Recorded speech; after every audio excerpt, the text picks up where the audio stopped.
Welcome to the Secrets of College Planning. I'm your host, Anthony Uva, and today we're going to get some insight into athletics at the college level.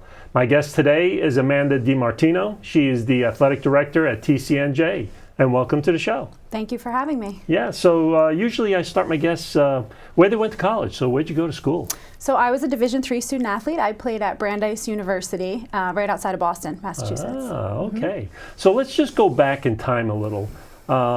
In high school, when did you think about going to college? Was it freshman year of high school? Was it senior year? When did it all start for you?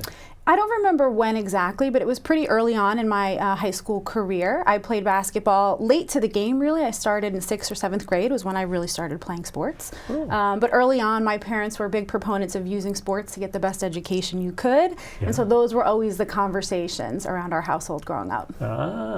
Good.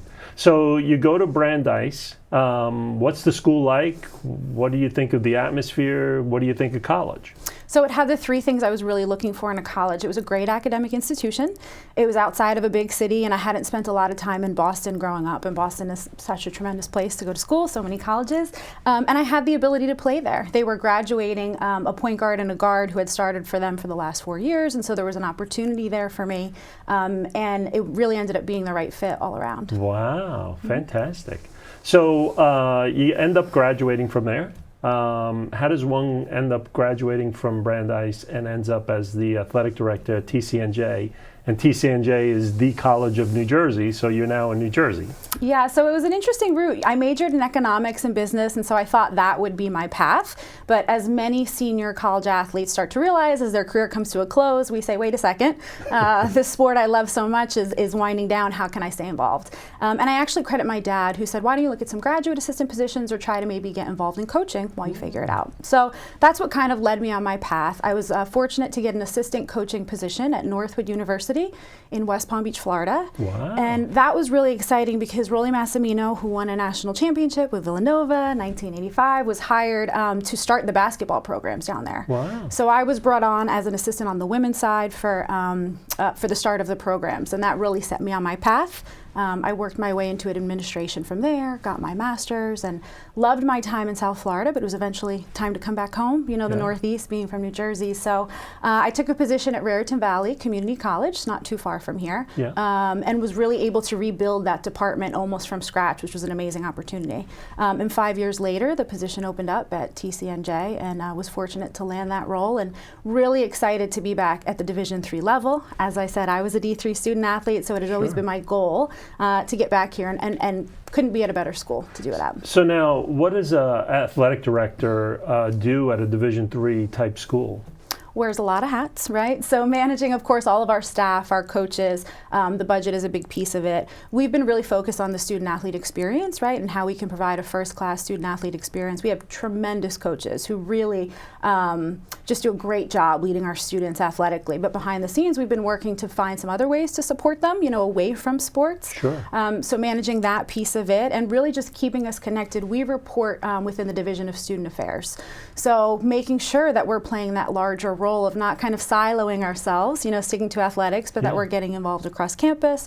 We're building those partnerships and collaborations, and that's been a big focus since I've started on campus. So you said that you were at Raritan Valley first. Just to off subject, do they have sports at Raritan Valley? We do. So I was hired there as the athletic director, and they were in a position where they had very successful teams, and somewhere in the mid-90s, the athletic department was just downsized essentially, and so they struggled for a little bit, and I was really hired at the revival of all of that. So in my time there, we added 5 sports, we added 2 new positions, and we really started to beef up our offerings and what we could do for our student athletes there. Wow, so community colleges have sports as well? Yep, absolutely. Okay, so now you're at a Division III school. How many sports are at a Division III type school? So we have 20 varsity sports, very successful 10 men and 10 women's teams. We play within the New Jersey Athletic Conference. So most of our all of our conference competition is local here within the state. Oh, okay.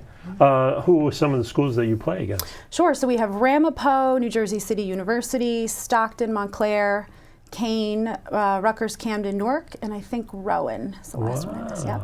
Fantastic. So there's not a lot of travel because they're all in the state. Yeah, for conference we stay mostly in the state, but we try to expand some non-region travel for our out-of-conference games. Okay. You know, and of course those schedules vary by year, but we try to get some exposure that way. And how do the students, when they come to the school like TCNJ, what can they expect at the school? Like, what's the experience for a student athlete coming to TCNJ? Sure. Well, the model for Division III in general, right, is building the holistic student athlete. So sport's a big part of that, but the person and the academic piece. And that's really are important to our approach at TCNJ. So they're going to find a lot of support to be successful. I tell our student athletes all the time, I take very seriously, it's our job to provide them with opportunities and resources to be successful. What they do with those opportunities and resources while they're on campus is up to them. So we have really tremendous people that want to help them grow and develop their skills, of course, as athletes, but also understand prioritizing the academic piece first, and just providing the support for the personal piece and the growth that happens during those 4 crucial years, 4 or 5 years while folks are in college. Gotcha. That's fantastic. So when the student athletes are at the campus, are there extracurricular activities that they can do other than the sport, or is it all about just the sport? No, we have over 100 clubs and organizations on campus. One of the cool things about our campus is if there's a club or an organization that you're interested in that we don't have, right, if you're able to find folks on campus to make that happen, you as a student could start that up. So there's a lot of opportunities there. We also have Greek Life, which a lot of people don't know. It's not as large as some bigger schools, but we do have student athletes that participate in that as well. And really, our student athletes are really driven on community service piece of it. So we find a lot of our student athletes with our teams, we look to do a lot of community service. But aside from that, our students are always getting involved with volunteering locally in the community, or of course interning when they're out of season, but certainly finding ways also to stay busy away from sports. Now, a lot of parents talk about schools being expensive these days. What do schools like TCNJ, what do they do for students that are trying to come to the school and trying to get some type of money at the school? Yeah, so certainly a challenge in today's market, right? We do have merit academic money for students who do apply. So at Division III, there are no athletic scholarships, but there's academic merit money available for certain students. Another route that the school has taken is really looking, initially our out-of-state tuition was a lot higher than our in-state tuition, so looking to make that more affordable, to look to attract some out-of-state students. But for us, our biggest sell is the value of the education that you get. A lot of our students go on to have jobs right after graduation, and like I said, talked about the internship piece of it. So the value of the education that our students get, we hear repeatedly, is certainly worth the money that our students and parents put in. Now, TCNJ has the reputation as for teachers' school, nurses' school type of thing. Give us an understanding. Is that something that is very big at the school? It is, and it was certainly back in the Trenton State days, right, where we had started. Now we have 7 schools across the college and 50 majors across those 7 schools. So some other schools that are really big for us, particularly in athletics, are engineering. The School of Business is really tremendously popular. Education for sure is always going to be our staple, but humanities and social science, we also have science. So we now have a variety of things that students can look to study in their time. Yeah. So you said 20 varsity sports. What are some of the sports and how good are they? Sure. So we've had some really long-standing successful programs. The first 2 that come to mind are field hockey and lacrosse programs.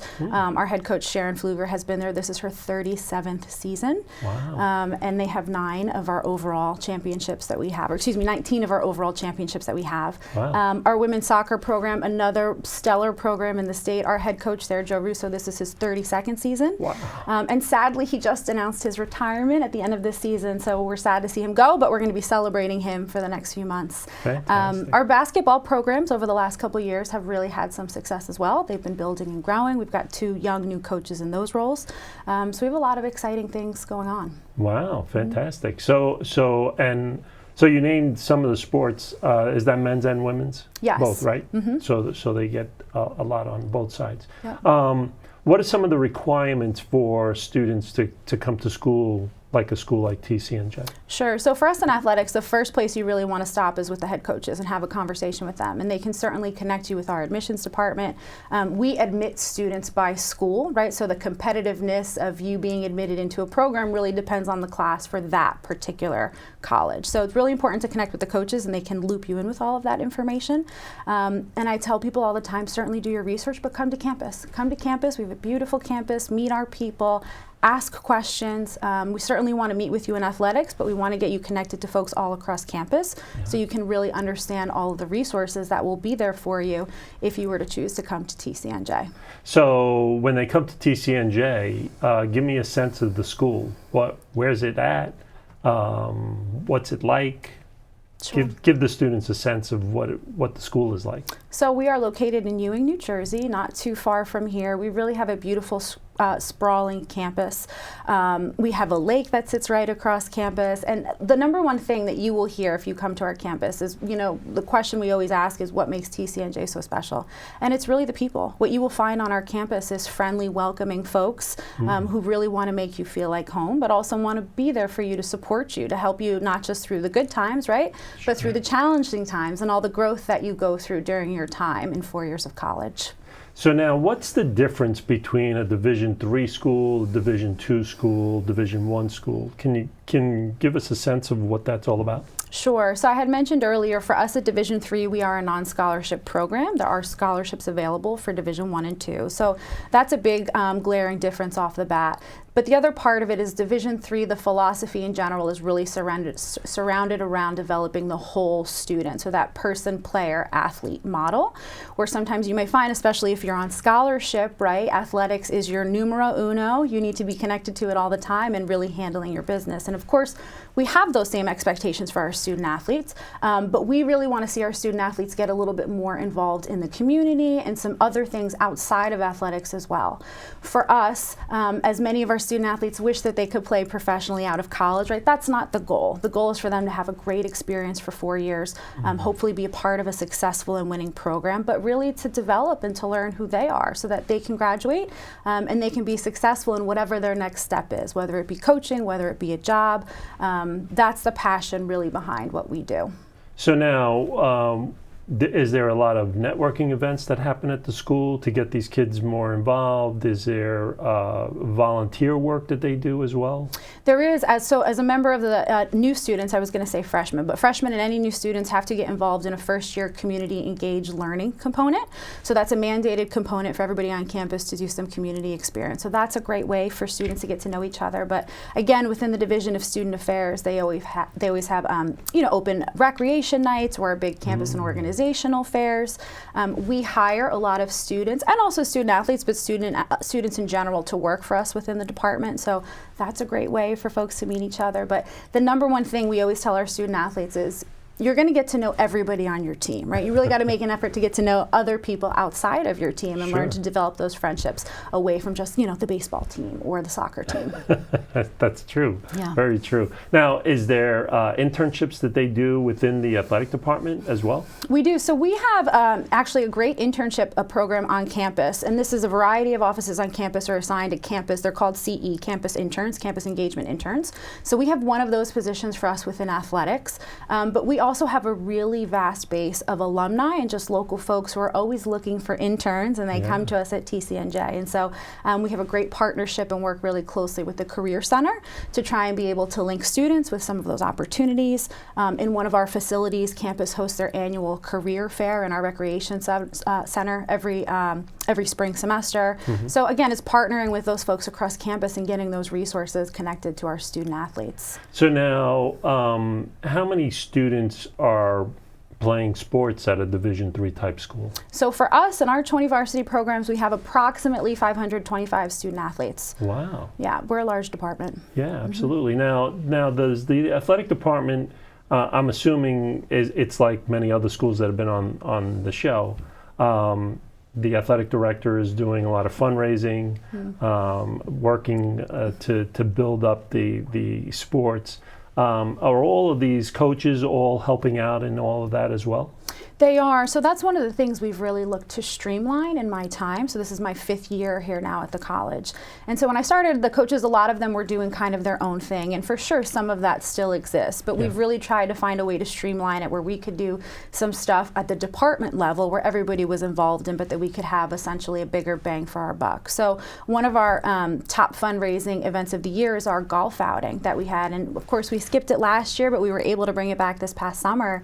And we've expanded it. We now sell out 2 courses at Mercer Oaks East and West. We have a tremendous turnout, and so that's been a really great event for us to generate some, additional revenue for the department that lets us do. We always say puts the bell and whistles on things. Some of the extras. So is that for alumni to come back? Is that it's open for to anybody. Sponsors? Yeah, it's open to anybody, but mostly alumni do participate. But yes, for sure, we have sponsors that are involved with that as well. Wow, fantastic. So do you do that throughout the whole year? Is there different events that go on throughout the year? So that's our primary focus over the summer. In the spring, we really get together with development. They host an annual day of giving on campus, and so we make a real effort within our athletic department. And a bit of a competition, honestly, because let's be honest, student athletes and alumni are competitive. So we do a little in-house competition, and it's gotten very competitive over the last couple of years with wrestling, with football, with women's soccer. Those have been the top 3 that have kind of been battling for the top spot. But we put all of our eggs kind of in that basket, and that's also been a really successful day for us as well. Wow. So what's a typical day that an athletic director has? Are you scheduling all of the schools for tournaments and things? What is a typical day that an athletic director does? Sure. So first thing is checking in with my team, so my administrative staff, just understanding what we have going on for the week. We host a ton of events and hopefully postseason events. So just making sure we're on the ball with all of that. Of course, tremendous amount of emails, but really just being there for the people, right? So what do the coaches need? What are they working on? And that, of course, varies across the board. And same for our student athletes, just making sure whatever happens to pop up that week, all while simultaneously maintaining the budget, right? And making sure all of that is in check. And that our relationships across campus are strong and that those meetings are ongoing. So for example, I work very closely with our admissions department. So we are meeting a couple of times a month, right, keeping that on the books. Same with our development group. So just kind of me being the liaison and really telling our story and making sure that we're connected to the folks across campus so that not only are they supporting us, but that we're also supporting them. So now, where do most of the students go when they're trying to find out about the school? Is it just the website? Is there an athletic website? Do they go directly to the coaches? What do most of the students do? Sure. So all of the above. I encourage you to go to the main tcnj.edu website just to see in general what the campus is about and going on. You could visit us at tcnjathletics.com to find out some more specifics about where we're at. But again, really connect with the coach of the sport of your interest, and they can speak firsthand to you with what we've got going on and certainly answering any of those questions. Our admissions department, of course, always has tours on campus and things of that nature as well. So there's a lot of opportunity for students to come and visit us and to learn what we're all about. So a lot of parents always ask, is it better for the student to call directly to the coach, or is it the parents to do that, or do you just email or text message them? What's the route that most of them do? Sure. So that's a great question. And we never shy away from mom or dad reaching out, but we always encourage the students to reach out initially because it's important for them. They're the ones that have to make sure that they feel comfortable. So, of course, we always invite mom and dad to campus along with the students so that the whole family, I know it's a big decision, right? And so that the whole family can really get that experience. But the best thing to do, honestly, is to go to our website. There's a questionnaire on there that you can fill out, and our coaches will retain all of that information and be able to get back with you. Okay, so are they directly contacting the coach? Correct. Okay, and then another question that they always ask is film. Do they give you a whole big roll of everything that they're doing on one particular game, or is it a highlight of a bunch of games, or is it just 30 seconds? What is it that they should be doing? Sure. So my caveat is that, again, it really varies, I think, a little bit by coach, but for sure we want to see some variety, right? So we don't want to just see the one game where you had the best game of your life. We want to see that game for sure, but we want to see some other games so that we compare it with that certainly as well. Okay, so there's not really a time limit. There could be 30 seconds, 2 minutes, 2 hours? Definitely not 2 hours. I think you'd lose us a little bit on that. But yeah, I would say somewhere like maybe in the 3 to 5 minute range would be good. But honestly, even better than that would be providing an opportunity for coaches to come and check you out in person. So whether you're a local student athlete or not, certainly reach out, send us your film, but also send us your schedule, because we want to know when and where you're playing. And if we can get out to see you, that's certainly something we want to make happen. Well, great. Good. So we're coming to the end of our show, and usually I ask my guests, what advice do you want to give to the parents and the students that want to come to TCNJ? What advice do you want to give them? Sure. So as I mentioned before, we're a great academic institution. You really get a lot of value out of the education. But first and foremost, I tell any student athlete to do your research, right? It's really important that the school is a right fit for you, because we want any student athlete that we bring in our doors to really to be successful, to be set up for success. So do your research. And if we have the programs academically that really fit what you're looking for, and we have the sports and the caliber of sports that you're looking for, then get in contact with us and come on campus so we can really show you around and sell the campus in its beauty and answer any questions that you might have. Great. Well, thank you very much for coming on. I really appreciate it. Thank you. Yeah. So you've been watching The Secrets of College Planning. I'm your host, Anthony Uva. Until next time.